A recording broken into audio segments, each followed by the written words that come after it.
Okay दोस्तों, तो हम लोगों ने जो कंस्ट्रेंट मोशन सीखे थे, ठीक है, उस कंस्ट्रेंट मोशन को अप्लाई करते हुए कुछ क्वेश्चंस जो है वो हम डिस्कस करने वाले हैं। एनएलएम का दिस इज मेरे ख्याल से the toughest part and the most intriguing part. तो इसके ऊपर थोड़े अच्छे खासे क्वेश्चंस करेंगे। तो एक एक करके देखते हैं। मान लो यहां पे हमारे पास दो सिचुएशन दिया हुआ है। ये दोनों केस में ए और बी ब्लॉक का एक्सीलरेशंस जो है वो हमें यहां से निकालना है, ठीक है। तो वो हम किस तरीके से निकालेंगे? जैसे कि हम लोग शुरुआत करते हैं तो हम लोग हमेशा धागे का टेंशन मार्क कर लेते हैं। पहले ये वाला सिचुएशन को करते हैं। तो यहां पर मान लो टेंशन टी है। ये अगर टी है तो ये गोल घूम के आकर यहां पर भी टी बनेगा और यहां पर भी टी बनेगा। तो ऑब्वियस सी बात है ये वाले धागे का टेंशन हो जाएगा 2t, क्योंकि यहां पर पुली जो है वो तो हमारा मासलेस है। सो बी जो है इसके ऊपर टेंशन लगेगा 2t, राइट। सो अगर मैं ए का फ्री बॉडी डायग्राम ड्रॉ करूं तो ए का फ्री बॉडी डायग्राम में क्या क्या आएगा? अपवर्ड डायरेक्शन में टी है और यहां से इसका मास 10 kg दिया हुआ है, तो 100 न्यूटन का फोर्स डाउनवर्ड लग रहा है। और मान लो इसका एक्सीलरेशन जो है वो है मेरा डाउनवर्ड a1। और b के बारे में अगर हम ध्यान दें तो b के लिए अपवर्ड लगेगा 2t, डाउनवर्ड लग रहा है 50, और मान लो इसका एक्सीलरेशन है a2। इसका एक्सीलरेशन है a2। तो इसका अगर मैं इक्वेशन बनाऊं तो यहां पर साफ साफ मेरे पास आ जाएगा 100 minus T is equals to 10a1, और इस वाले का बनाऊं अगर मैं तो मेरे पास आ जाएगा 2t minus 50 is equals to 5a2। And now इसके बाद एक कंस्ट्रेंट रिलेशन की रिक्वायरमेंट पड़ेगी, क्योंकि मेरे पास 3 वेरिएबल है और 2 ही तो इक्वेशन है। तो सिंपली यहां पर अगर हम ध्यान दें 2t into a2 minus t into a1 that must be equals to 0। T is gone, तो a1 मेरे पास आ जाएगा 2a2। तो these are the 3 important relations. इसमें अब जो है एलिमिनेट करना चालू करते हैं। चलो पहले a2 निकाल देते हैं। तो मेरे पास आ जाएगा 100 माइनस टी इज 20a2 और 2t minus 50 is equals to 5a2। Tension को एलिमिनेट करने के लिए इसको इंटू 2 करके मैंने ऐड कर दिया। तो मेरे पास सिंपली आ जाएगा 200 minus 50 that will be 150 and that will be equals to 45a2, ठीक है। तो मेरे पास a2 का जो वैल्यू आ जाएगी that will be equals to 150 by 45। तो मेरे पास हो जाएगा 10/3 मीटर पर सेकेंड स्क्वायर, और a1 की वैल्यू आ जाएगी 20/3 मीटर पर सेकेंड स्क्वायर। ये है दोनों बॉडी का एक्सीलरेशंस। अब सेकेंड वाला सिचुएशन के ऊपर ध्यान देते हैं। तो सेकेंड वाले सिचुएशन में कहीं पर भी टेंशन को टी मान लेता हूं। चलो बी पर टेंशन को मैं टी मान लूं, तो ये टी है, तो ये वाले धागे में पूरे में टी है, और ये वाले पुली के ऊपर टी लग रहा है, तो यहां का टेंशन ऑटोमेटिकली 2t है, तो यहां का टेंशन भी ऑटोमेटिकली 2t है। तो यहां पर अगर मैं दोनों बॉडी का एक्सीलरेशन के बारे में देखूं, मैं पहले बॉडी ए का बना लेता हूं। तो अपवर्ड जो लग रहा है वो लग रहा है 3t, डाउनवर्ड जो लग रहा है वो लग रहा है 100। इसका एक्सीलरेशन मान लो अपवर्ड है a1, और b के लिए अगर मैं ध्यान दूं तो यहां पर ऊपर की तरफ लग रहा है t, नीचे की तरफ लग रही है 50। तो यहां पर हमारे पास एक्सीलरेशन जो है that is equals to a2। तो मेरे पास जो जो रिलेवेंट इक्वेशंस आएगा वो यहां पर क्या लिख सकता हूं? 3t -100 equals to 10A1। यहां पर क्या लिख सकता हूं? 50 minus T is equals to 5A2। ये दोनों हम साफ साफ लिख सकते हैं। 3t minus 100 equals to 10A1 and 50 minus 3 is equals to 5A2। और यहां पर अगर मैं लिखूं तो 3t into A1 minus t into A2 that must be equals to 0। तो मेरे पास A2 जो आएगा that will B 3A1। A2 जो मेरे पास आ जाएगा that will be equals to 3A1। और इसको अब यहां पर सब्स्टिट्यूट कर दो तो मेरे पास दोनों इक्वेशन जो आएगा that will be 3t minus 100 that will be equals to 10A1 और A2 जो है वो है मेरा 3A1। तो मेरे पास आ जाएगा 50 minus t is equals to 15A1। ये मेरे पास आ जाएगा, राइट। तो ये वाला रिलेशन को अगर मैं करना चाहता हूं तो ऑब्वियसली t को मुझे एलिमिनेट करना पड़ेगा। सो यहां पर इस वाले को इंटू 3 में कर देता हूं तो मेरे पास क्या आ जाएगा? 3t gone. तो यहां पर तो मेरे पास आ जाएगा 150 minus 100 that is 50 is equals to 55A1। तो मेरे पास A1 की वैल्यू आ जाएगी मेरे पास 10/11 मीटर पर सेकेंड स्क्वायर और A2 जो कि 3A1 है वो मेरे पास आ जाएगा 30/11 मीटर पर सेकेंड स्क्वायर। तो ये है मेरा दोनों बॉडी का एक्सीलरेशंस जो हमने काफी आसानी से निकाल लिए हैं, राइट। ओके दोस्तों, it's a very simple question, ठीक है। यहां पर मेरे पास एक डिस्क है जो कि मूवेबल है, ठीक है, of mass m। The disc is completely smooth. Strings जो भी है वो सारे आइडियल है, ठीक है। और एक एंड पे हमारा मास m लटका हुआ है जैसे कि हम देख सकते हैं। जो धागे का दूसरा फ्री एंड है p, उसको मैं अपने तरफ f से खींच रहा हूं। तो पॉइंट p का एक्सीलरेशन कितना होगा वो हमें यहां पर निकालनी है। पूरा चीज जो है वो एक स्मूथ हॉरिजॉन्टल सरफेस पे रखी हुई है, तो ग्रेविटी वगैरह का कोई भी इफेक्ट को हम लोग यहां पर नेग्लेक्ट करने वाले हैं, ठीक है। अच्छा, फ्री बॉडी डायग्राम अगर हम ड्रॉ करें पहले। अच्छा, क्योंकि स्ट्रिंग हमारा आइडियल है और डिस्क हमारा स्मूथ है तो धागे का टेंशन T जो होगा वो हमारा पूरे के पूरे में कोई बदलाव नहीं आने वाली है, दैट्स ऑब्वियस। तो यहां पर अगर मेरा फोर्स F है तो यहां पर भी F ही होगा, लाइक दिस। और इस कारण पे सॉरी, डिस्क जो हमारा आगे एक्सीलरेट कर रही है वो A1 से कर रही है और यहां पर जो है इसके ऊपर केवल सिंगल फोर्स ही काम का लग रहा है F। N और mg वगैरह ये सब जो है वो तो इन दोनों के लिए हम कंसीडर नहीं करेंगे, वो तो वर्टिकल प्लेन में है, that is not required for us. और इसका भी मास m है और इस कारण पे हमारा एक्सीलरेशन जो आएगा that will be equals to A2।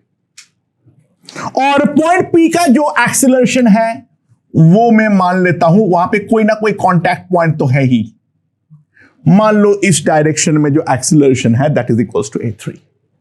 अच्छा, अगर मैं स्ट्रिंग को F से यहां पर पुल कर रहा हूं तो स्ट्रिंग मुझे पलट के F से पीछे पुल करेगा, उस बात पे ध्यान देना, ये आगे काम आएगी। राइट नाउ ये बात समझ लो, अगर मैं स्ट्रिंग को टुवर्ड्स राइट F से पुल कर रहा हूं तो स्ट्रिंग ऑब्वियसली मुझे पलट के लेफ्ट की तरफ F से पुल कर रहा है और मेरा जो हाथ का एक्सीलरेशन है, मान लो मैं हाथ से पकड़ के खींच रहा हूं तो मेरा जो हाथ का एक्सीलरेशन है that is equals to A3।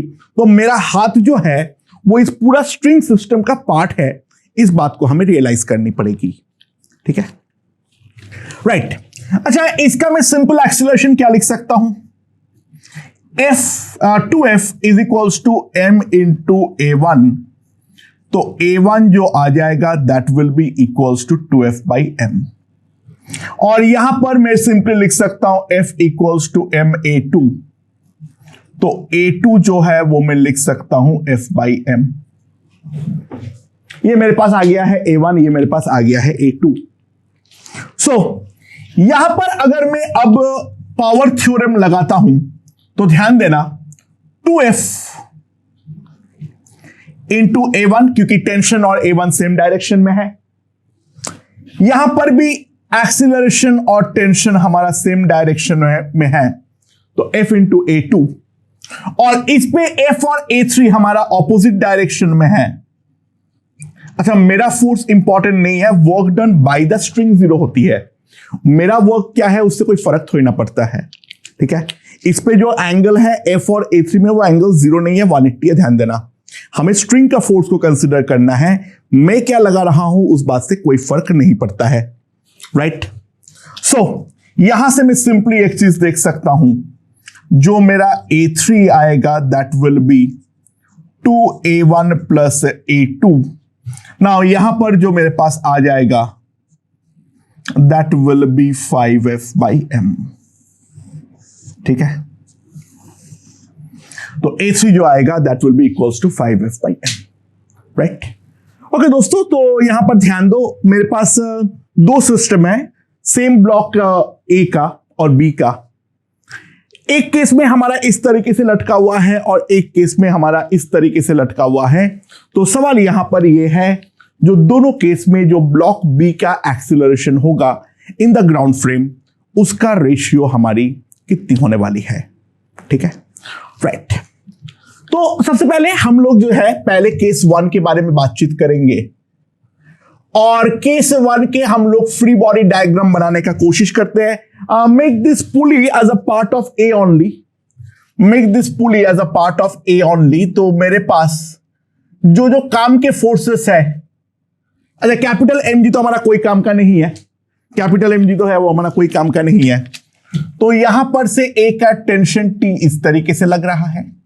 अच्छा, एक वर्टिकल टेंशन T है, वो मैं ड्रॉ नहीं कर रहा हूं, इट इज यूजलेस, ठीक है। और यहां पर ब्लॉक बी पे नॉर्मल N जो है वो भी हमारा लग रहा है। ये ब्लॉक अगर नीचे आएगी तो ऑब्वियस सी बात है, ए ब्लॉक जो है वो हमारा लेफ्टवर्ड जाने वाला है। तो यहां पर इसका एक्सीलरेशन को A1 मान लो। और ब्लॉक बी की जहां तक रही बात, यहां पर इसके ऊपर लग रहा है T, और इसका लेफ्टवर्ड लग रहा है N, और इसके ऊपर लग रहा है स्मॉल mg। अच्छा, इसके साथ चलना है तो इसके ऊपर ऑब्वियस सी बात है, एक तो हमारा लेफ्टवर्ड एक्सीलरेशन A1 होगा ही होगा, और साथ में इसका एक डाउनवर्ड एक्सीलरेशन भी है, that is equals to A2। Wedge constraint automatically consider हो चुका है, पुली कंस्ट्रेंट लगना भी बाकी है। पहले फ्री बॉडी डायग्राम ड्रॉ कर लो। इसका मास है कैपिटल M, तो मैं एक चीज लिख सकता हूं, जो T minus N equals to capital M into A1। Now इसका इक्वेशन लिखते हुए मैं एक चीज लिख सकता हूं, N equals to small m into A1, और इसके लिए मैं लिख सकता हूं mg minus T small m into A2। हमारे पास वेरिएबल्स 4 हैं, 3 इक्वेशन हम बना चुके हैं, चौथे की तलाश में है, और चौथा इक्वेशन हमारा आएगा वाया कंस्ट्रेंट। तो कंस्ट्रेंट रिलेशन अगर मैं बनाता हूं तो इसके ऊपर केवल टेंशन T लग रहा है, इसके ऊपर केवल टेंशन T लग रहा है, तो T इंटू A1, और यहां पर जो लग रहा है minus T into A2, that will be 0, so A1 will be equals to A2। तो ये स्मॉल m इसके बदले स्मॉल m A1 जो है वो भी मैं डेफिनेटली लिख सकता हूं। तो यहां पर अगर मैं लिखता हूं, ठीक है, यहां पर अगर मैं लिखता हूं, सबसे पहली बात, इन तीनों इक्वेशन को ऐड कर देना चाहिए, तो T और N जो है वो हमारा पूरी तरीके से समाप्त हो जाएगा। तो मेरे पास ये आ जाएगा small mg is equals to capital M plus small m into A1। तो मेरे पास A1 की जो वैल्यू है वो आ जाएगी small mg by capital M plus 2m। ये है मेरे पास A1 की वैल्यू और ये मेरी A2 की वैल्यू भी है। सो अगर मैं वैल्यूज पुट कर लेता हूं A1 इक्वल्स टू A2, तो ये जो है हमारे पास स्मॉल m जो है वो हमारा 20 है और कैपिटल M जो है वो मेरे पास 40 है। तो मेरे पास ये आ जाएगा 200 बाई दिस, तो 4 से 5/2 2.5 मीटर पर सेकेंड स्क्वायर। और यहां पर जो हमारा ब्लॉक है A1, तो उसका ब्लॉक जो है मेरा B, उसका नेट एक्सीलरेशन जो आएगा that will be under root A1 square plus A2 square, so that will be 5/√2 metre per second square.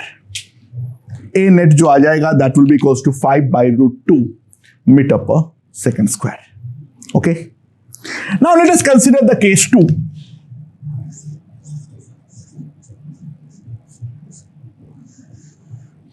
दूसरे वाले केस को कंसीडर करते हैं और यहां पर भी हम लोग पहले ब्लॉक A का फ्री बॉडी डायग्राम जल्दी से बना लेते हैं। अच्छा, यहां पे जो वर्टिकल टेंशन लग रहा है वो तो हमारा किसी काम का नहीं है, तो यहां पर जो फोर्सेस लगेंगे यहां पर से लग जाएंगे T और यहां पर कांटेक्ट के कारण बनेगा N। तो इसका एक्सीलरेशन है मान लो A1, इसका एक्सीलरेशन है मान लो A1, और ये जो हमारा ब्लॉक B के ऊपर अगर हम देखें तो एक हमारा लग रहा है T इस तरफ, एक हमारा N इस तरफ और एक जो है वो हमारा डाउनवर्ड mg। सो यहां पर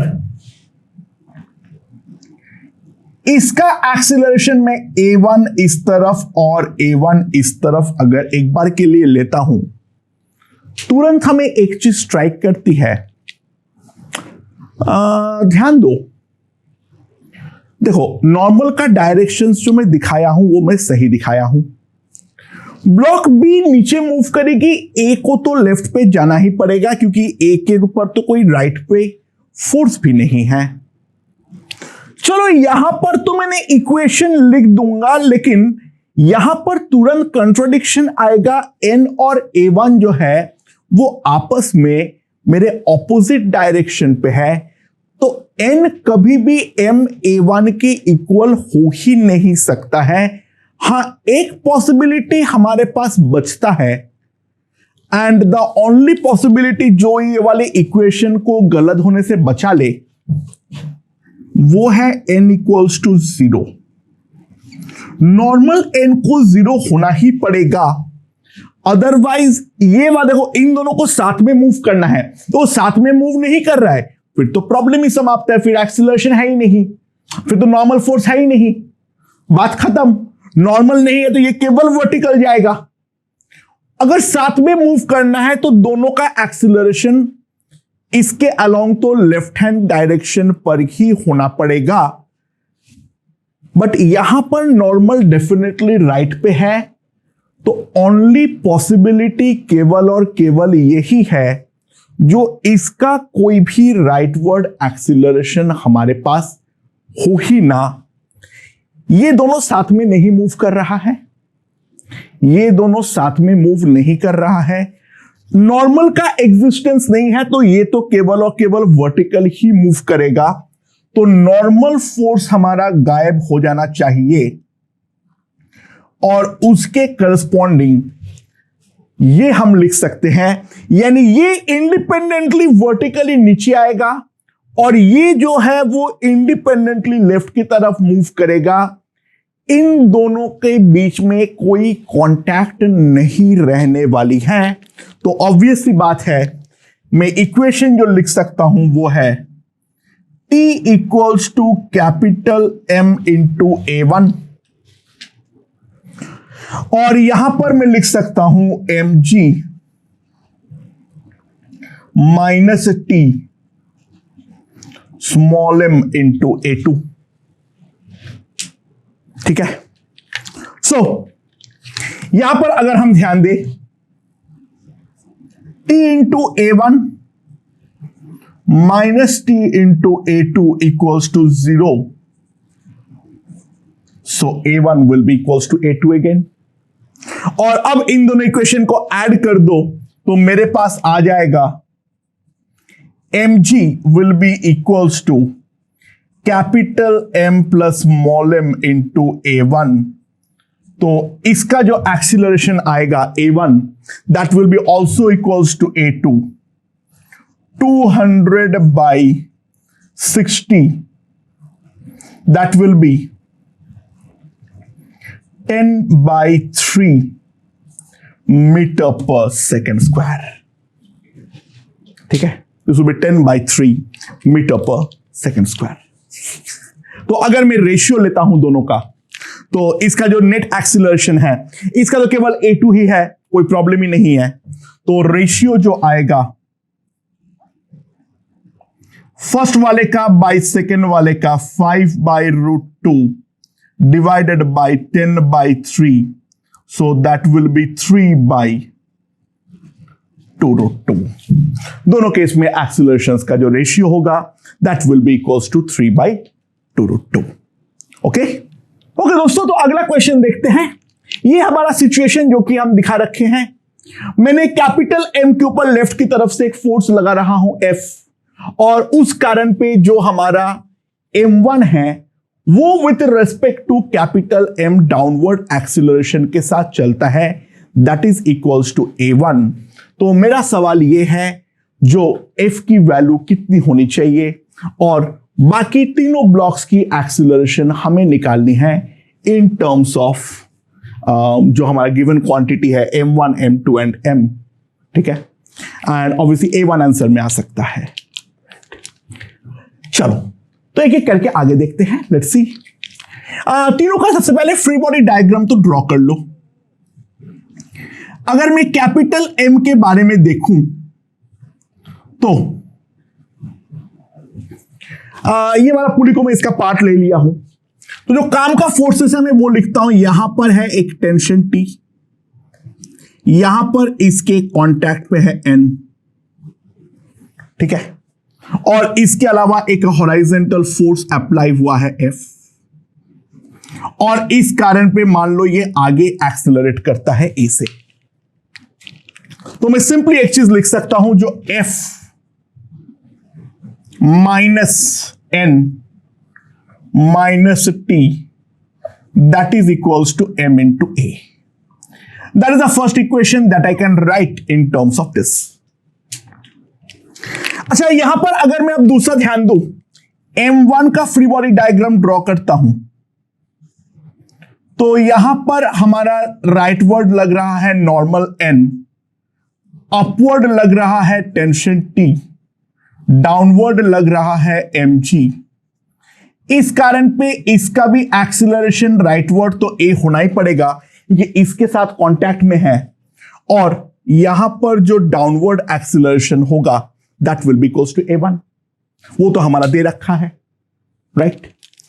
तो यहां पर जो मैं दो इक्वेशन बना सकता हूं वो है, एक तो मेरा आ जाएगा M1 इंटू A, और यहां पर जो मैं लिख सकता हूं वो क्या लिख सकता हूं, mg minus M1g minus T equals to M1 A1। So tension T जो आएगा that will be equals to M1 into G plus A1। ये हमारा टेंशन T है। और एकदम ऊपर वाला ब्लॉक के अगर मैं फ्री बॉडी डायग्राम ड्रॉ करूं तो इसके ऊपर तो केवल एक ही एक्सीलरेशन है, फोर्स भी एक ही है हॉरिजॉन्टल T, और यहां पर अगर मैं एक्सीलरेशन A2 लिखता हूं तो T will be equals to M2 A2। ये मैं लिख सकता हूं। अच्छा, मेरे पास वेरिएबल्स कितने हैं, F N T, ये तीनों वेरिएबल है, तीन वेरिएबल हो गया है। इसके अलावा स्मॉल ए जो है वो हमारा वेरिएबल है, और इसके अलावा जो A2 है वो हमारा वेरिएबल है। तो अभी तक हम लोगों ने 4 इक्वेशन बना चुके हैं, 1 2 3 4। अच्छा, A1 is not variable, A1 is given, ठीक है। एंड लास्ट में अगर मैं ध्यान दूं, एक मेरा कंस्ट्रेंट रिलेशन आएगा टेंशन का, तो T ऐसे A ऐसे minus T into A, T ऐसे A1 ऐसे minus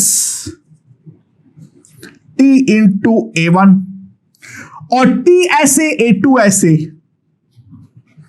T into A2, that will be equals to 0। ये मैं साफ साफ लिख सकता हूं। तो मेरे पास जो आ जाएगा that will be A2 equals to A plus A1, ये मेरे पास डायरेक्टली आ जाएगा। A2 will be equals to, और A2 की जो वैल्यू आएगी, A2 की जो वैल्यू आएगी, A2 will be equals to M1G by A1 M2। सो A2 अब मेरे पास यहां से नोन हो चुका है, तो यहां से अब मैं सबसे इंपॉर्टेंट एक्सीलरेशन निकाल लूंगा, that is equals to A।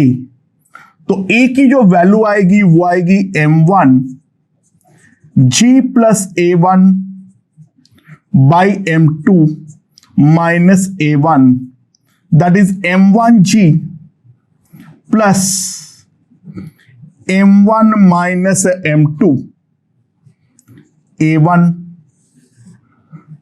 Divided by M2। ये मेरे पास आ जाएगा कितना, A की वैल्यू। तो मैं अब A भी निकाल चुका हूं। तो अब मेरे पास जिंदगी में जो जो चीजें तकलीफ देंगे उनको मैं करता हूं। क्यों ना हम ये तीनों इक्वेशन को ऐड कर दे, क्यों ना हम ये तीनों इक्वेशन को ऐड कर दे। तो मेरे पास जो है N भी कट जाएगा और T भी कट जाएगा। तो ये काटते हुए जो इक्वेशन हमारे पास बनेगी, तो F will be capital M plus small m into A plus M1 into G plus A1। ये हमारे पास F की वैल्यू आ जाएगी। सो नाउ लेट्स सी, तो F की वैल्यू फाइनली मेरे पास कितनी आ रही है, that is equals to capital M plus M1 into A की value M1G plus M1 minus M2 A1 divided by M2 plus M1 into G plus A1। ये मेरे पास आ जाएगा। तो अब अगर मैं इसको G वाले टर्म को सारे एक साथ ले लो और A1 वाले टर्म्स को एक साथ ले लो, तो G इंटू क्या आएगा, M1 capital M plus M1 divided by M2 plus M1 plus A1 into this M1 into M1 minus M2 into capital M plus M1 divided by M2। ये मेरे पास आ जाएगा the net external force that we are applying. ठीक है, काफी लंबा expression है, doesn't matter, it's only a matter of calculation. ठीक है, वो कैलकुलेशन एक बार देख लेना, अगर गलत भी है, मुद्दे की बात तुम लोगों को समझ में आ चुका होगा। जो ये वाले क्वेश्चन पे हम डील किस तरीके से करने वाले हैं। और एक बार में बाय द वे एक्सीलरेशंस तो हमारे पास आ चुके हैं, बस इसके ग्राउंड फ्रेम का एक्सीलरेशन निकालने के लिए वो हम लिखेंगे root over a square plus a1 square, right. Okay दोस्तों, मेरे पास यहां पर एक फिक्स्ड ऐसे एज है और एक ब्लॉक है, ये वाला और ये वाला सेम हॉरिजॉन्टल लेवल पे है, ये वाला और ये वाला जो है वो हमारा सेम हॉरिजॉन्टल लेवल पे है। अब जो लेफ्ट वाला ब्लॉक है उसको मैं मूव करा रहा हूं towards left by a velocity of v, ठीक है। अच्छा, इन दोनों के बीच का सेपरेशन कोई एक इंस्टेंट पे है x इक्वल्स टू √2r, और वो सेपरेशन t इक्वल्स टू 0 पर 0 था, ठीक है। और फिर इसको v से मूव कराने पर हमारा ये वाला पार्टिकल जो है वो हमारा ये वाला जो ब्लॉक है वो हमारा लेफ्ट, इन दोनों में सेपरेशन क्रिएट हुआ है √2r। तो उस इंस्टेंट पे जो हमारा फोर्स एक्सर्ट कर रहा है cylinder on the fixed edge, उसकी वैल्यू हमें निकालनी है, ठीक है। लेट्स सी, एक एक करके सारे के सारे चीजें देखते हैं। क्या है मेरे पास? अच्छा, अगर मैं यहां पर सिलेंडर को ड्रॉ करूं, ठीक है, यहां पर मैं सिलेंडर को ड्रॉ करूं। अच्छा, सिलेंडर का सेंटर यहां पर है और दोनों एज जो है वो मान लो मेरे पास यहां पर है। उस इंस्टेंट पे मैं सिंपल सी बात है ये लिख सकता हूं, जो ये डिस्टेंस अगर मेरा y है और ये डिस्टेंस किसी एक इंस्टेंट पे x/2 है, ये डिस्टेंस अगर मेरा y है और ये वाला सेपरेशन जो है वो है मेरा x/2, ठीक है। क्योंकि ये पूरा सेपरेशन अगर x है तो ऑब्वियस सी बात है ये अगर हमारा जो है वो x/2 है। हाँ, ऑब्वियस सी बात है dx/dt को हम लिख सकते हैं v, dx/dt को जो हम लिख सकते हैं वो v लिख सकते हैं। Now try to understand, this is the radius r, this is the radius r। तो मैं constraint relation between x and y ये मैं लिख सकता हूं जो x²/4 plus y² that will be equals to r²। और इसको अगर मैं डिफरेंशिएट करूं तो मेरे पास आ जाएगा 2x/4 into dx/dt that is equals to v plus 2y into dy/dt that is equals to 0। so मेरे पास ये आ जाएगा 2 तो काट दो, y into dy/dt, y into dy/dt that will be equals to x/4 minus sign के साथ x/4 into v, ठीक है। मैं ये चीज डेफिनेटली लिख सकता हूं। अच्छा, dy/dt जो है वो ध्यान देना that is equals to -vy। Obviously बात है y हमारा कम हो रहा है तो इसका सेंटर जो वेलोसिटी से नीचे आ रहा है वो अगर मैं vy बोलता हूं, ऑब्वियसली बात है वो कांस्टेंट तो नहीं होगी, लेकिन ये जो होगा that will be -vy not +vy। तो इसको लिखने का और एक तरीका है that is y into vy equals to xv/4, right. Okay, so now let's see, ये मेरे पास रिलेशन आ चुका है तो इसको मैं वापस डिफरेंशिएट कर रहा हूं विथ रेस्पेक्ट टू टाइम।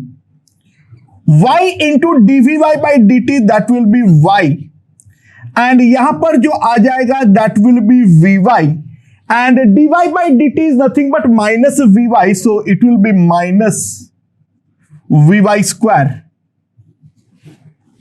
और यहां पर जो आ जाएगा that will be equals to v²/4। ये मेरे पास दूसरा रिलेशन आ गया है।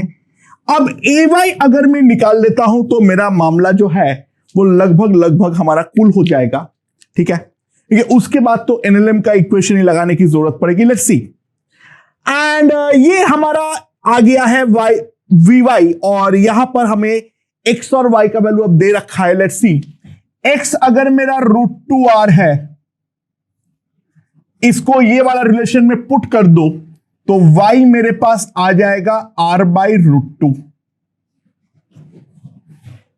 ठीक है। सो y जो आ जाएगा मेरे पास, सॉरी vy जो आ जाएगा मेरे पास, वो कितना आ जाएगा? That will be equals to x by y into v by 4। तो ये मेरे पास हो जाएगा v बाई 2। vy इस इंस्टेंट पे आ जाएगा v बाई 2। एंड यहां पर अगर हम सब्स्टिट्यूट करते हैं तो मेरे पास आ जाएगा r by root 2 into a y v square by 4 plus v square by 4। तो ये मेरे पास आ जाएगा r by root 2 into a y is equals to v square by 2। So मेरे पास ए वाई की जो वैल्यू आ जाएगी that will be equals to v square by root 2r। A y की जो वैल्यू आ जाएगी that will be equals to v square by root 2r। ठीक है, so that is the value of acceleration a y. और अब NLM equation पर आते हैं। सो ये वाला सिलेंडर के बारे में अगर हम देखते हैं तो इसके ऊपर फोर्सेस क्या क्या लग रहा है। बाय द वे, ये अगर r बाई रूट 2 है और ये बाई r बाई रूट 2 है तो यहां पर जो ट्रायंगल बनेगा ये 45, ये 45 और ऊपर वाला 90 बनेगा। तो सेम हॉराइजेंटल लेवल पे यहां पर दोनों हैं। यहां पर है इसका सेंटर। दोनों नॉर्मल मैग्नीट्यूड वाइज तो सेम होना ही पड़ेगा क्योंकि एंगल्स जो है वो हमारा इक्वल है और हॉराइजेंटल में हमारा कोई एक्सीलरेशन नहीं है। तो दोनों नॉर्मल तो डेफिनेटली इक्वल होनी ही पड़ेगी। और इसके अलावा वर्टिकल डायरेक्शन पे लगेगा स्मॉल कैपिटल एम जी, जो हमारा क्या वर्टिकल डायरेक्शन में लगेगा that will be equals to capital M g. So angles के बारे में अगर हम बात करें तो ये दोनों एंगल जो है वो आएगा हमारा 45 डिग्री और इसका सेंटर जो है वो डाउनवर्ड एक्सिलरेट कर रहा है ए वाई से, वो भी हम देख चुके हैं already. So what I can write is, अच्छा इसके ऊपर नेट फोर्स जो अपवर्ड हो जाएगा वो हो जाएगा n बाई रूट 2 इंटू 2 यानी root 2n। So mg minus root 2n that is equals to m into a y. तो मेरे पास रूट 2n की वैल्यू आ जाएगी mg minus m a y that is equals to mv square by root 2r। So normal की जो value आ जाएगी, जो कांटेक्ट फोर्स के बारे में बात हो रही थी n, that will be mg by root 2 minus mv square by 2r। Right, मेरे ख्याल से ये हमें समझ में आ चुकी है। ओके ओके दोस्तों, so now let's look at the situation. यहां पर हमारे पास 4 ब्लॉक्स है shown, masses are m 2m 3m and 4m। ठीक है, तो सवाल यहां पर ये है जो हमारा इन चारों का एक्सीलरेशन जो है वो हमारी कितनी होने वाली है। ठीक है, अच्छा मान लो यहां का धागे का टेंशन जो है वो है हमारा T। यहां पर अगर T है तो यहां पर भी T होंगे और यहां पर अगर T है तो यहां पर 2T होगा और यहां पर क्योंकि 2T है तो इन दोनों पर भी TT होंगे। पहले टेंशंस को हम लोगों ने इस तरीके से मार्क कर लिए। अगर एक्सीलरेशंस में लिख देता हूं, यहां पर इसका है डाउनवर्ड A4, इसका है डाउनवर्ड A3, इसका है डाउनवर्ड A2, इसका है डाउनवर्ड A1। ऑब्वियसली गलत माना हूं लेकिन ठीक है, मान लिया, कोई ना कोई नेगेटिव आ जाएगा, डजंट मैटर। अच्छा फटाफट सबका इक्वेशंस लिख दो जल्दी से। मैं क्या लिख सकता हूं इसका, 4mg minus T is equals to 4ma4। तो मैं A4 जो है वो लिख सकता हूं g minus T by 4m। ठीक है, ये हमारे पास आ जाएगा। नाउ इस वाले के लिए मैं अगर लिखता हूं तो 3mg minus T is equals to 3m into A3, तो A3 मेरे पास आ जाएगा g minus T by 3m, right. इस वाले के लिए अगर मैं लिखूं तो 2mg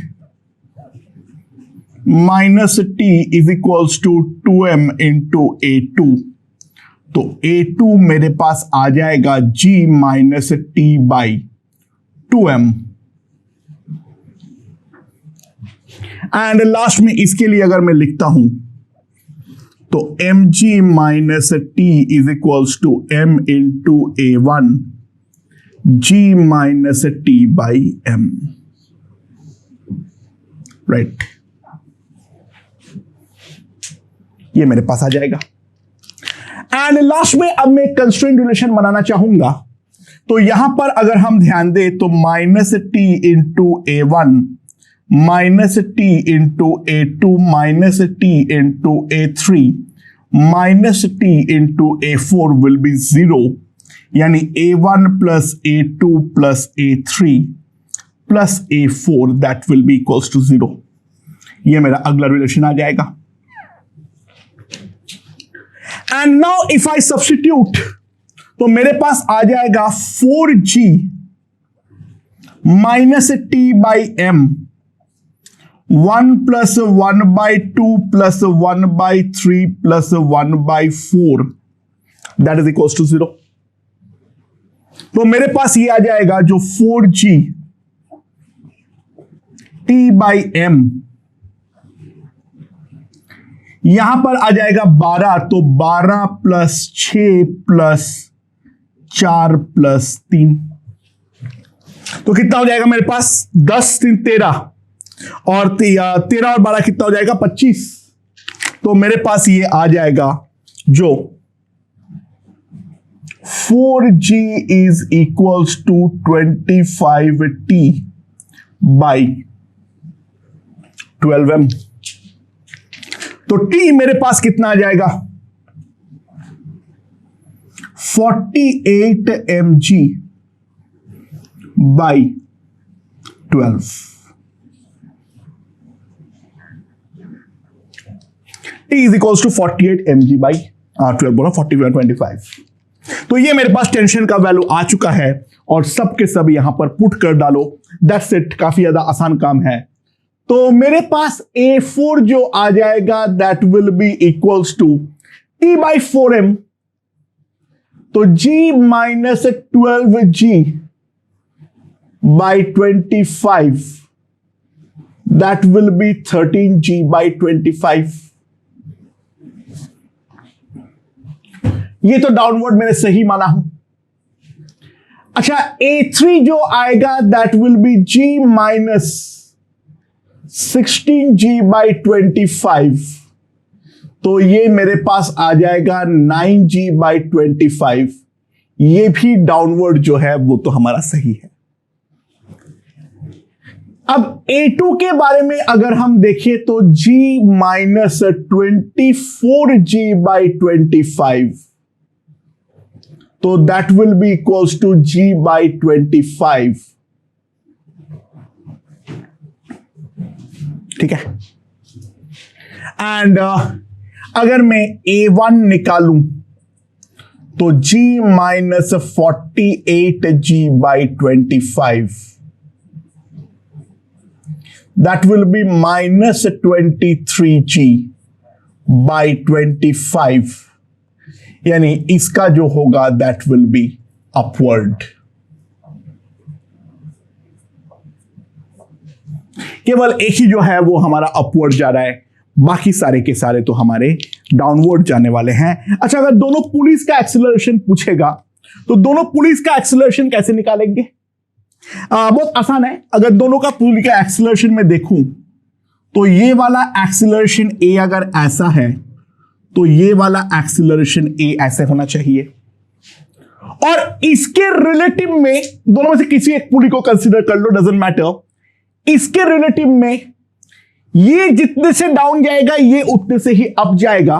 तो ऑब्वियस सी बात है, मैं एक चीज लिख सकता हूं जो A4 माइनस ए, इस पुली के रेस्पेक्ट में ये इतने से नीचे जा रहा है, तो पुली के रेस्पेक्ट में ये ऊपर जाएगा A माइनस A3। तो मेरे पास A आ जाएगा A3 प्लस A4 बाई 2। तो मेरे पास ये आ जाएगा 11g बाई 25। ये है मेरा एक्सीलरेशन। देख लेते हैं अब जल्दी से, this is acceleration of pulley. इधर भी वैलिड हो रहा है या नहीं हो रहा है। ये अपवर्ड जाएगा 11g बाई 25 से, ठीक है। तो और ये जो है मेरा अपवर्ड जा रहा है ग्राउंड फ्रेम में 23g बाई 25 से। तो विथ रेस्पेक्ट टू दिस ये ऊपर जाएगा 12g बाई 25 से, और ये ऊपर जा रहा है 11g बाई 25 से। ये ग्राउंड फ्रेम में डाउनवर्ड जा रहा है g बाई 25, तो इसके रेस्पेक्ट में डाउन जा रहा है सिंपली 12g बाई 25 से। यहां पर भी दोनों का इक्वल ही आया है। काफी ज्यादा अच्छा क्वेश्चन था मेरे ख्याल से। अगर मल्टीपल ब्लॉक्स हो तो इस तरीके से कैसे करना है वो हमें समझ में आ चुकी है। टेंशन सबसे पहले हमेशा निकालना। इन सब क्वेश्चन में टेंशन के बगैर कुछ भी और निकालने का ट्राई भी मत करना, राइट। ओके दोस्तों, तो ये वाला सिचुएशन देखते हैं, ठीक है। फिगर थोड़ा भद्दा बन गया है क्योंकि इससे अच्छा बनाना संभव नहीं था मेरे हाथ से, ठीक है। थोड़ा सा ये समझ जाओ, ये भी सर्कुलर है, ठीक है। स्ट्रिंग प्रॉपर्ली रैप्ड है, यानी एंगल 180 बन रहा है, ठीक है। एंड अब M1, M2, M3 दे रखा है, इनके मासेस दे रखा है। तो M4 का वैल्यू क्या होना चाहिए जो कि ये डाउनवर्ड डायरेक्शन में एक्सिलरेट करे। टेंशन इफ वी सी, अगर मैं ये वाले धागे में टेंशन को T मान लेता हूं, ठीक है, तो वी कैन क्लियरली सी इन सब में टेंशन जो आ रहा है वो 2T आ रहा है। यहां पर भी 2T है क्योंकि सारे के सारे जो पुलिस है वो हमारा लाइट है। तो इट इज क्लियरली एविडेंट जो जितने भी हमारे पास ये सारे हैं वो सारे के सारे हमारा कितना है 2T। अच्छा, M4 को मुझे डाउनवर्ड एक्सिलरेट करवाना है, तो इसका एक्सिलरेशन तो मैंने डाउनवर्ड मान लिया A4, और बाकी इनका चलो मैंने सबका अपवर्ड मान लिया। इनके बारे में मैं कुछ जानता नहीं हूं, मैंने मान लिया इन तीनों का एक्सिलरेशन अपवर्ड है। मानने पे तो कुछ भी मान सकते हैं। तो हमें वो कंडीशन निकालना है जहां पर A4 जो है that must be greater than 0। A4 जो होनी चाहिए वो हमारी ग्रेटर देन 0 होना चाहिए। M1, M2, M3 हमारे लिए नोन है, जो हमारा M4 है वो हमारा नोन नहीं है। तो M4 का कंडीशन निकालना है जो कि हमारा ये तो डाउनवर्ड एक्सिलरेट करे ही करे। अच्छा, सबसे पहले जल्दी से एक बार एक कंस्ट्रेंट रिलेशन निकाल लो। 2T और A1 सेम, 2T और A2 सेम, 2T और A3 सेम, 2T और A4 ऑपोजिट। तो मैं सिंपली एक चीज लिख सकता हूं जो 2T into A1 plus 2T into A2 plus 2T into A3 minus 2T into A4 that is equals to 0। तो मेरे पास ये आ जाएगा A1 plus A2 plus A3 that is equals to A4. A1 plus A2 plus A3 plus A3 must be equals to A4. ठीक है, that is the constraint relation जिसके बारे में हम बातचीत कर रहे हैं। अच्छा, यहां पर जल्दी जल्दी एक फटाफट इक्वेशंस निकाल लो, ठीक है। इसका एक्सप्रेशन मैंने अपवर्ड माना हूं, तो मैं ये लिख सकता हूं जो 2T माइनस M1 जी, M1 तो 1 है, तो minus G is equals to A1। दूसरा 2T minus 2G is equals to 2A2। 2T minus G, sorry 3G is equals to 3A3, और M4G माइनस 2T M4A4, ये हमारे पास आ जाएगा। सो ये सबको मैं अगर ये वाले कंस्ट्रेंट रिलेशन में पुट करता हूं तो 2t minus g plus t minus g plus 2t by 3 minus g, that will be equals to g minus 2t by m4. So मेरे पास ये यहां पे ये आ जाएगा रिलेशन जो t into 2 plus 1 3 plus 2 by 3 plus 2 by m4 that is equals to 4g. अच्छा 3 plus 2 by 3 को मैं यहां पर थोड़ा लिख देता हूं 11 by 3.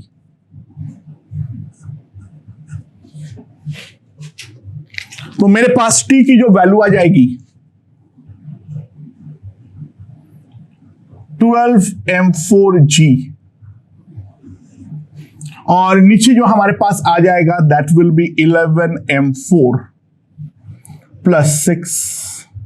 ये मेरे पास टेंशन की वैल्यू आ जाएगी. ठीक है. एंड अब जो है मेरा A4 ग्रेटर देन 0 होना चाहिए. तो सिंपल सी बात है g minus 2t by m4 must be greater than 0. That you can write. g minus 2t by m4 must be greater than 0. तो मैं ये लिख सकता हूं. तो g minus 24g by 11 m4 plus 6 must be greater than 0. चलो जी जी तो cut कर दो. तो मेरे पास ये आ जाएगा जो 1 is greater than 24 by 11 m4 plus 6 यानी 11 m4 plus 6 will be greater than 24. तो मेरे पास यहां से ये आ जाएगा जो m4 must be greater than 18 by 11 kg. तभी ये नीचे की तरफ मूव करेगा, otherwise it will move up. Okay okay. So on a smooth horizontal surface a hemisphere is kept. ठीक है. और उसके ऊपर एक रॉड है जो केवल वर्टिकली मूव कर सकता है with the help of the stopper. उसको रोका हुआ है. ठीक है. तो वो यहां पर रेस्ट कर रहा है. ये हॉरिजॉन्टल से जो एंगल बनाता है वो रेडियस दैट इज थीटा. और दूसरे एंड पे मेरा एक स्ट्रिंग जो है वो हमारी लगी हुई है. तो सवाल ये है राइट नाउ इस स्ट्रिंग में टेंशन कितनी होगी.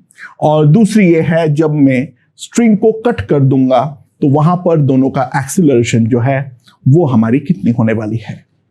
Right. So how to do it. देखो ऑब्वियसली बात है इसका वर्टिकल इक्विलिब्रियम तो कोई काम का नहीं है. The reason is pretty simple and straightforward. The reason being यहां पर तो ग्राउंड हमारा काम कर देगा. तो स्ट्रिंग के बारे में अगर मैं बात करूं तो यहां पर लगेगा एक टेंशन T. ये वाला जो रॉड है इसको इस डायरेक्शन पे एक नॉर्मल फोर्स लगाने वाला है लाइक दिस. यही हमारा काम का तो हॉरिजॉन्टल फोर्स है. इसके अलावा तो और कुछ है नहीं. हाँ ठीक है ये हॉरिजॉन्टल नहीं है बट इसका एक कंपोनेंट तो डेफिनेटली है ही है. राइट. तो नॉर्मल एंड को अगर मैं दो कंपोनेंट पे रिजॉल्व कर लेता हूं like this and this. This is theta so this angle is again theta. तो मैं ऑब्वियसली बात है एक चीज तो लिख सकता हूं जो n cos थीटा है वो मेरा टेंशन T होना जरूरी है.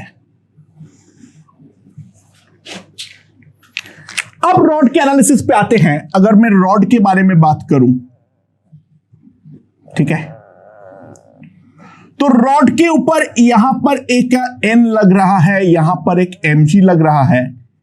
ना इसका हॉरिजॉन्टल इक्विलिब्रियम इंपॉर्टेंट नहीं है क्योंकि यहां पर तो स्टॉपर हॉरिजॉन्टल फोर्स लगा देगा चाहे जो भी हो. तो नॉर्मल के साथ अगर नॉर्मल के बारे में अगर हम ध्यान दें तो यहां पर अगर हम प्लॉट कर देते हैं नॉर्मल को तो वर्टिकल के साथ हॉरिजॉन्टल के साथ जो एंगल बनेगा this angle is going to be theta. इसका वर्टिकल इक्विलिब्रियम जो है वो हमारा इंपॉर्टेंट है, तो n sin theta will be equals to mg। ये मैं दूसरा इक्वेशन जो है वो मैं डेफिनेटली लिख सकता हूं। बाकी जो n cos थीटा है उसको तो बैलेंस आउट करेगा। एंड नाउ इन दोनों से मैं एक चीज लिख सकता हूं, जो टेंशन T की वैल्यू जो होगा that will be equals to mg into tan theta. Tension T की जो वैल्यू आएगी that will be equals to mg into tan theta. और मैं जैसे ही इसको छोड़ूंगा तो तुरंत जो है ये बॉडी हमारा एक्सिलरेट करना चालू करेगा। तो now we are going to analyse after string is cut. ठीक है, अच्छा, स्ट्रिंग कट होने के बाद ऑब्वियसली ये वाला हमारा लेफ्ट की तरफ एक्सिलरेट करेगा और ये हमारा केवल डाउनवर्ड एक्सिलरेट कर सकता है। तो ध्यान देना, ये जो हमारा रेडियस r है इसका टेंजेंट हमारा सरफेस बनेगा। ये एंगल 90 है तो ये 90 माइनस थीटा है। ठीक है, सो नाउ ध्यान देना अब क्या हो रहा है यहां पर। ये एंगल थीटा है तो ये एंगल है 90 minus theta, right. So this is the direction of surface instantaneous. तो ये परपेंडिकुलर डायरेक्शन जो होगा उसके अलोंग एक्सीलरेशन दोनों का इक्वल होना चाहिए। तो ये वाले का एक्सीलरेशन है यहां पर a1, ये वाले का एक्सीलरेशन है यहां पर a1, जिसका दो कंपोनेंट होगा, एक ऐसा और एक ऐसा। a1 जो है वो हमारा हेमिस्फीयर का एक्सीलरेशन है।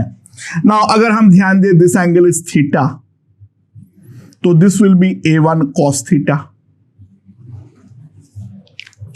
एंड सिमिलरली ये वाला अब हमारा वर्टिकली डाउनवर्ड आने वाला है, तो इस डायरेक्शन में है a2, ये वाला एंगल है थीटा, तो यहां पर मेरे पास आ जाएगा a2 sin थीटा। तो ऑब्वियसली बात है, एक रिलेशन तो डायरेक्टली है, a1 cos theta will be equals to a2 sin theta, यानी मेरे पास आ जाएगा a1 equals to a2 tan theta. मेरे पास दोनों एक्सीलरेशन के बीच में रिलेशन जो है वो हमारा बन चुका है। The main work is done. और अब जो है टेंशन T तो हमारा गायब है, तो केवल और केवल नॉर्मल फोर्स का वो कंपोनेंट हमारा काम का है। तो n cos theta equals to m into a1, और इसके लिए मैं लिख सकता हूं जो mg minus n sine theta, mg minus n sine theta that is equals to m into a2। ठीक है, तो ऑब्वियसली बात है, नॉर्मल को मैं एलिमिनेट करना चाहूंगा, तो नॉर्मल को एलिमिनेट करने के लिए इसको साइन से मल्टीप्लाई करो और इसको कॉस से, और दोनों को ऐड कर दो, तो मेरे पास आ जाएगा mg cos theta that is equals to ma1 sin theta plus small ma2 cos theta. Now a1 is nothing but a2 tan theta, let's put it. ठीक है, तो मेरे पास ये आ जाएगा mg cos theta is equals to capital ma2 sine square theta by cos theta plus small ma2 cos theta. ये हमारे पास आ जाएगा, right. So what I can write is a2 की वैल्यू हमारे पास आ जाएगा mg cos square theta divided by capital M sine square theta plus small m cos square theta.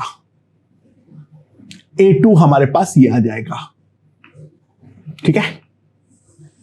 और A2 अगर हमारे पास आ गया है तो यहां से A1 भी हम आसानी से निकाल देंगे। तो A1 की जो वैल्यू आ जाएगी, इंटू tan थीटा कर दो, इंटू साइन बाई कॉस कर दो, कॉस कॉस गॉन, तो small mg sine theta cos theta divided by capital M sine square theta plus small m cos square theta. ये हमारे पास A2 और A1 इन दोनों की वैल्यू जो है वो हमारी आ जाएगी, ठीक है। नॉर्मल वेज कंस्ट्रेंट वाले ही सवाल है, कोई ज्यादा तकलीफदायक बात तो डेफिनेटली हमारा नहीं है। मेरे ख्याल से ये समझ में आ चुकी है, राइट। ओके दोस्तों, सो दिस इज सिनेरियो। सारे स्ट्रिंग्स हॉरिजॉन्टल है, केवल ये वाला स्ट्रिंग छोड़ के वो वर्टिकल है। तो सवाल यहां पर ये है, जो तीनों ब्लॉक का एक्सीलरेशंस कितने होंगे, ठीक है। लेट्स सी, यहां पर है टेंशन T, तो यहां पर भी T होगा, ये हर धागे में T होगा, तो यहां पर T हो जाएगा। यहां पर we are going to have 2T, यहां पर we are going to have 2T, and यहां पर भी we are going to have 2T, like this, ठीक है। तो एक्सीलरेशंस अगर मैं लिखूं तो यहां पर इसका मैं डाउनवर्ड ले लेता हूं A1, इसका इस तरफ ले लेता हूं A2, इसका इस तरफ ले लेता हूं A3, ठीक है। मैंने A1 A2 A3 इस तरीके से ले लिया। सो इसका अगर मैं NLM इक्वेशन बनाता हूं तो क्या आ जाएगा मेरे पास, mg माइनस T MA1, और इसका अगर मैं लिखता हूं तो मेरे पास क्या आ जाएगा, जो 3T MA2, और इसका लिखता हूं तो 4T आ जाएगा मेरे पास MA3। सो यहां से अगर मैं अब कंस्ट्रेंट रिलेशन लगाता हूं तो ध्यान देना, यहां पर तो आ जाएगा माइनस T इंटू A1, यहां पर आ जाएगा प्लस 3T इंटू A2, और यहां पर आ जाएगा 4T into A3, that must be equals to 0। तो T यहां से कट आउट कर दो तो मेरे पास आ जाएगा 3A2 plus 4A3, that is equals to A1। 3A2 plus 4A3 that is equals to A1, ठीक है। सो राइट, सो फार सो गुड, मेरे ख्याल से ये समझ में आ चुका है। एंड नाउ यहां पर अब अगर मैं सब कुछ पुट करता हूं तो मेरे पास क्या आ जाएगा, 3 into 3T by M plus 4T by M, that is equals to A1 G minus T by M। तो मेरे पास ये आ जाएगा, that is T by M 9 plus 16 plus 1, 9 plus 16 plus 1, that is equals to G।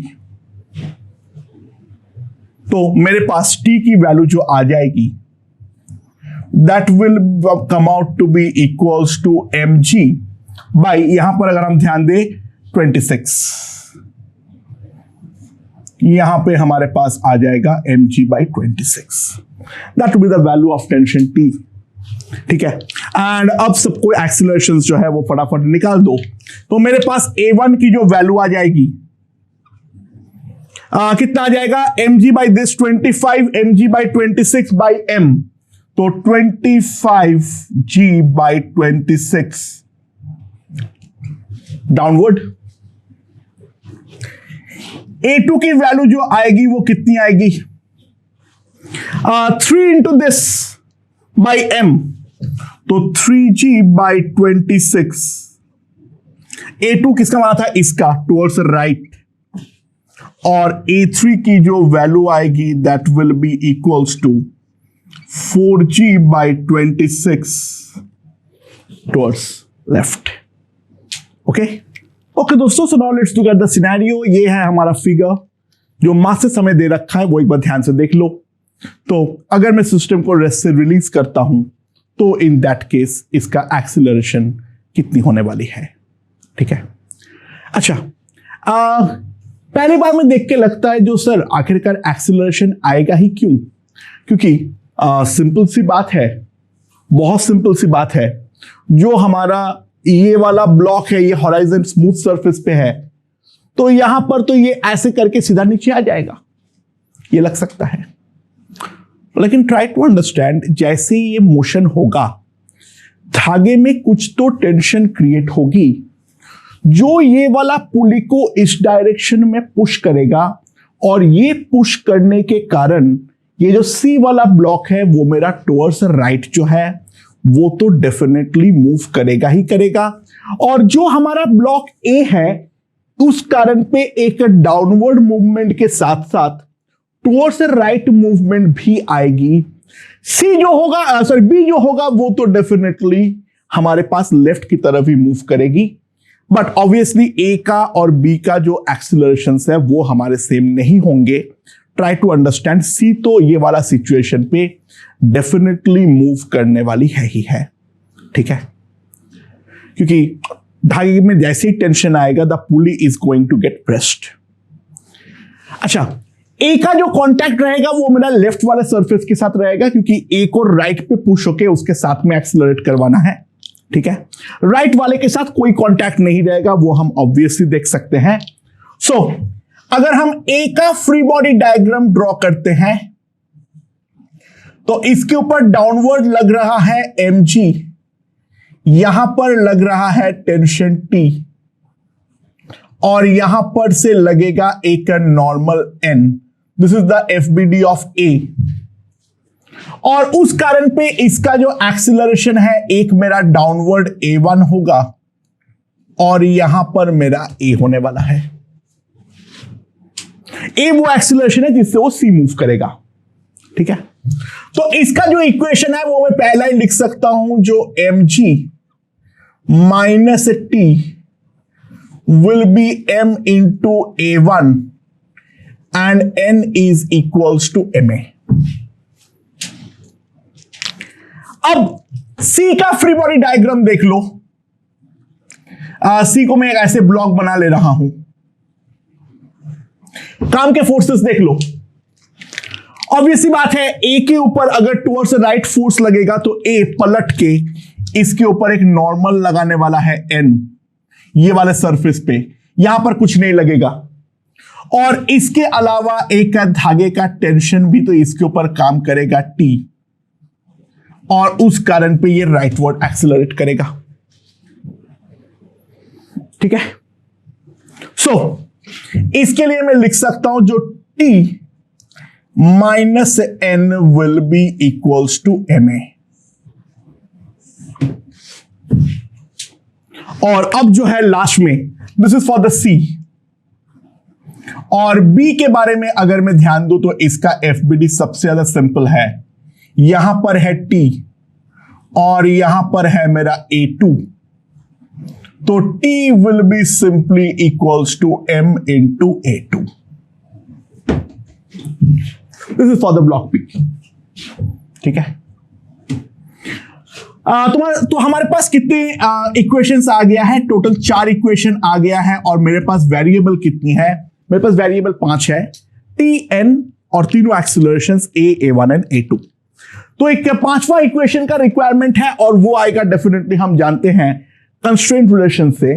तो constraint relation पे अगर हम पावर थ्योरम अप्लाई करें तो ध्यान दो, T और A सेम डायरेक्शन में, T इंटू A, T और A2 हमारा सेम डायरेक्शन में। यहां पर T और A में तो कुछ नहीं होगा क्योंकि वो तो हमारा परपेंडिकुलर है, तो minus T into A1 that must be equals to 0। तो A1 मेरे पास आ जाएगा A प्लस A2।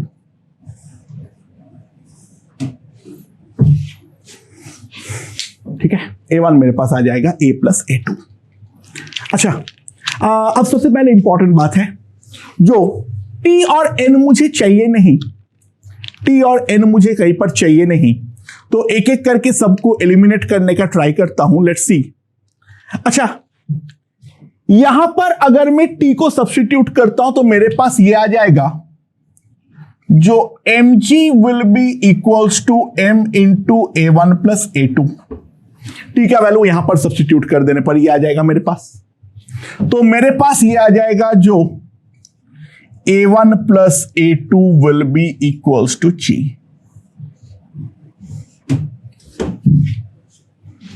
ठीक है। अच्छा, नाउ यहां पर मैं और एक चीज लिख सकता हूं, जो n को मैं a में पुट कर देता हूं यहां से, तो t मेरे पास जो आ जाएगा that will be equals to 2ma। But t जो है वो मैं यहां से भी लिख सकता हूं इक्वल्स टू ma2। तो a2 जो आ जाएगा that will B 2a। a2 जो आ जाएगा that will be equals to 2a। ठीक है। सो ध्यान देना अब यहां पर। सो यहां से मैं लिख सकता हूं जो a1 is equals to 3a।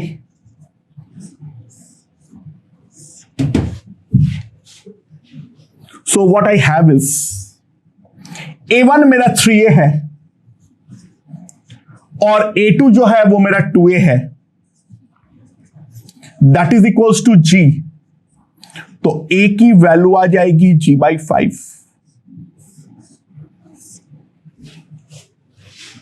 a की वैल्यू आ जाएगी g/5 और a1 की वैल्यू हो जाएगी 3g/5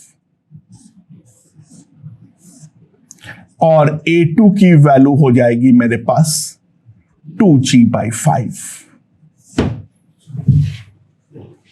ठीक है।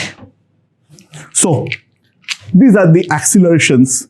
तो acceleration of block C, acceleration of block C, उसका वैल्यू है a टुवर्ड्स राइट, यानी g/5 टुवर्ड्स राइट, और एक्सीलरेशन ऑफ b जो आएगा दैट विल बी a2, यानी 2g/5 टुवर्ड्स लेफ्ट।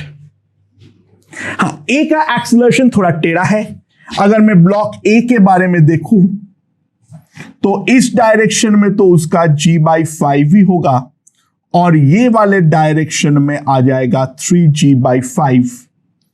तो ए नेट जो आएगा वो इन दोनों का वेक्टर सम आएगा √10। So that will be equals to √2/5 into g, √2/5 into g। So दोस्तों, यहां पर भी हम तीनों का एक्सीलरेशंस जो है वो हमने निकाल दिए हैं।